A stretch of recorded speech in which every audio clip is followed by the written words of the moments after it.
अशा चमचमीत झणझणीत रेसिपी पाहण्यासाठी स्वादिष्ट मेनू चॅनलला सबस्क्राईब करा आणि बेल आयकॉनवर क्लिक करा। भाजी तयार आहे आपली। आपण आता कोथिंबीर टाकून घेऊ।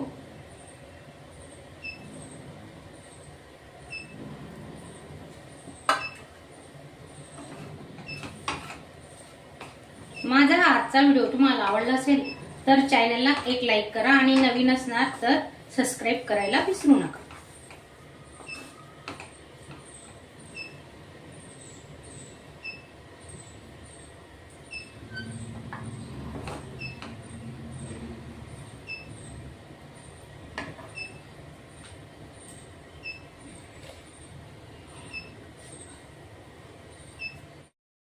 नमस्कार मैत्रिणींनो, आजची आपली रेसिपी आहे कारले।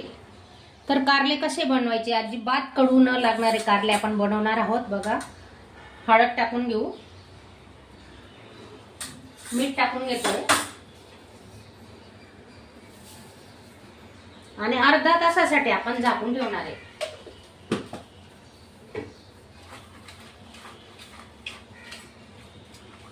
चांगलं मिक्स करून घ्यायचं। पूर्ण कारल्यांना आपल्या हळद मीठ लागलं पाहिजे। चपट्या करून घेतल्या आहेत बघा कारल्याच्या। अर्धा लिंबू टाकतोय, थोडाफार कडूपणा कमी होतो। ही सिक्रेट ट्रिक आहे आपली, नक्की तुम्ही वापरा। लिंबू टाकल्याने बरेच कडवटपणा कमी होऊन जातो।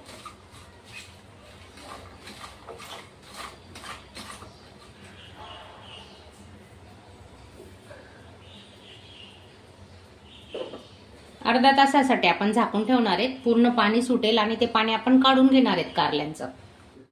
हे बघा, एवढं पाणी निघालं। जेवढं तुम्ही जास्त वेळ चिरून ठेवणार ना कारले, तेवढं तुम्ही रात्रभरही ठेवले कापून आणि सकाळी डब्याला करायचे असले तरी बघा असं असं पाणी काढून घ्यायचं आणि मग कारले बनवायला घ्यायचे। लसणाच्या 10-12 पाकड्या घेतल्या आहेत, त्या अशा ठेचून घेते आता खलबत्त्यामध्ये।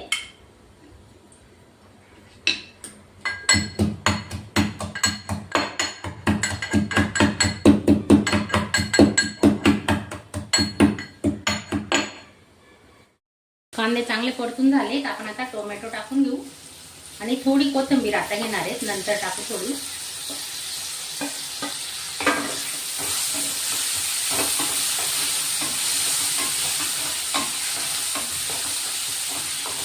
डायबिटीज वाल्यांसाठी तर ही भाजी खूपच हे त्याच्याने खूप फायदा पण होतो। आठवड्यातून 2दा तरी ही भाजी खाल्लीच पाहिजे।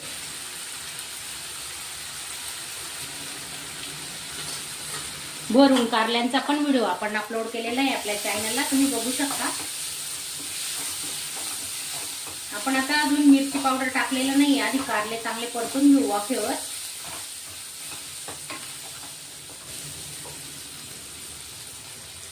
कारले टाकून घेतोय,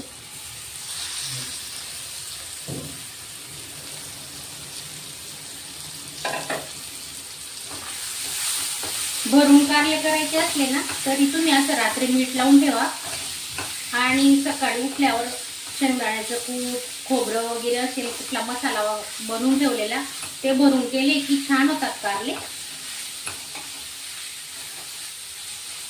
टिफिनला तर अशाच भाज्या लागतात सुक्या, त्याच भाज्या खाऊन कंटाळा येतो। तर गॅस स्लो केलेला आहे आणि झाकून ठेवू आता। 2-3 मिनिटांसाठी झाकून ठेवणार आहे। 2-3 मिनिटं वाफेवर शिजलेत आपले कारले। आता अजून बाकी थोडे, हे बघा असं जाडसर शेंगदाण्याचं कूट केलेलं आहे मी। याच्यात तुम्ही तिळीचा वापरही करू शकतात, निम्मे थोडी तीळ आणि थोडे शेंगदाणे। हे बघा, आपण आता अशी टाकून घेऊ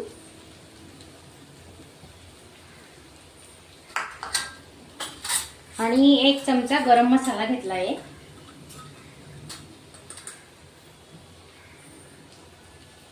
मिरची पावडर घेते 1 चमचा,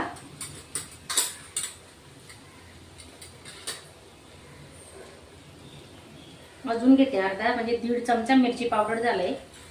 आणि थोडं धने पावडर घेऊ आपण आता। धने पावडरने छान टेस्ट येते भाजीला, तर अर्धा चमचा धने पावडर घेतोय। तर सर्व मसाले आपण चांगले मिक्स करून घेऊ।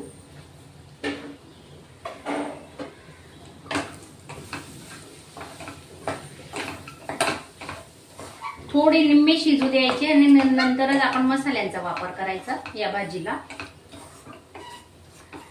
एकदा तुम्ही माझ्या पद्धतीने ही भाजी नक्की ट्राय करून बघा. डबा चाटून पुसून परत येणार. आता अजून आपण झाकून ठेवू. वाफेवरच छान शिजतात हे कारले. गॅस स्लोच ठेवलेला आहे.